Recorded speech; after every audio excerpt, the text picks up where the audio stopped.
हिमालय की गोद में मंदाकिनी नदी के तट पर बसा केदारनाथ धाम केवल एक मंदिर नहीं, बल्कि साक्षात शिव का निवास माना जाता है।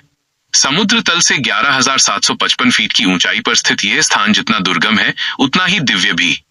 यहाँ की हवाओं में एक ऐसी ऊर्जा है जो विज्ञान और तर्क को पीछे छोड़ देती है। एक, प्रलय और भीमशिला का पहरा। 2013 की आपदा, जून 2013 की वो रात जब चोराबाड़ी ग्लेशियर टूटा और आकाश से जल प्रलय उतरी, तो केदार घाटी का अस्तित्व खतरे में पड़ गया। देखते ही देखते पूरा शहर मलबे और पानी में समा गया। हजारों लोग और मकान तिनके की तरह बह गए। लेकिन जब वो विशाल लहर मंदिर की ओर बढ़ी तो अचानक चमत्कार हुआ। मंदिर के ठीक पीछे एक विशालकाय चट्टान भीमशिला ऊपर से बहकर आई और मंदिर से कुछ फीट की दूरी पर ठीक बीचों बीच रुक गई। उस पत्थर ने पानी के प्रचंड वेग को दो हिस्सों में काट दिया।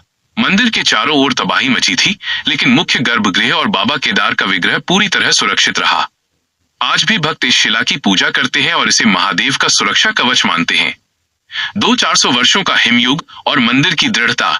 इतिहासकारों और वाडिया इंस्टीट्यूट के वैज्ञानिकों की एक रिसर्च कहती है कि 13वीं से 17वीं शताब्दी तक, यानी करीब 400 साल, ये पूरा क्षेत्र बर्फ के नीचे दबा रहा था।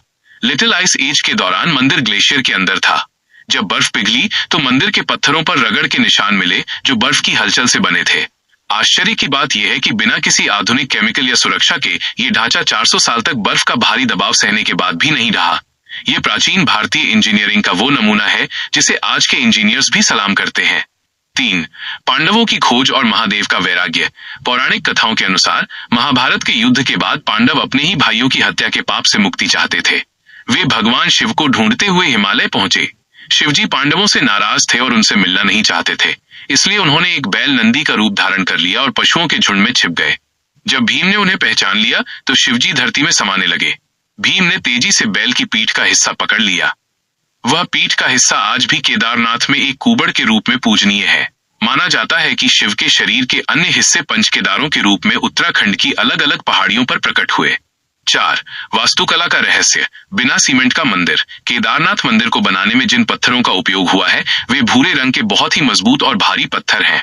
सबसे बड़ा रहस्य ये है कि इतनी ऊंचाई पर ये विशाल पत्थर लाए कैसे गए, और उन्हें जोड़ने के लिए किसी सीमेंट का नहीं बल्कि इंटरलॉकिंग तकनीक का प्रयोग हुआ है। पत्थरों को एक दूसरे के खांचों में इस तरह बैठाया गया है कि वे भूकंप के झटकों में हिलते तो हैं पर गिरते नहीं। यही वजह है कि सदियों से आए बड़े से बड़े भूकंप भी इस मंदिर की एक ईंट तक नहीं हिला पाए। 5, सर्दियों की अखंड ज्योति और आदि गुरु। जब सर्दियों के 6 महीने भारी बर्फबारी के कारण मंदिर के कपाट बंद होते हैं तो पुजारी वहां एक घी का दीपक जलाकर जाते हैं। मान्यता है कि जब 6 महीने बाद कपाट दोबारा खुलते हैं तो वो अखंड ज्योति प्रज्वलित मिलती है। मंदिर के अंदर की व्यवस्था वैसी ही साफ सुथरी रहती है जैसे उसे छोड़ा गया था। भक्त मानते हैं कि इन 6 महीनों में वहां देवता महादेव की पूजा करते हैं। निष्कर्ष, केदारनाथ आज भी हमें याद दिलाता है कि मनुष्य की शक्ति कितनी भी बड़ी क्यों न हो जाए, प्रकृति और परमात्मा के विधान के आगे वो शून्य है। यह मंदिर आस्था, धैर्य और रहस्य का वो संगम है जो युगों युगों तक मानवता को प्रेरित करता रहेगा।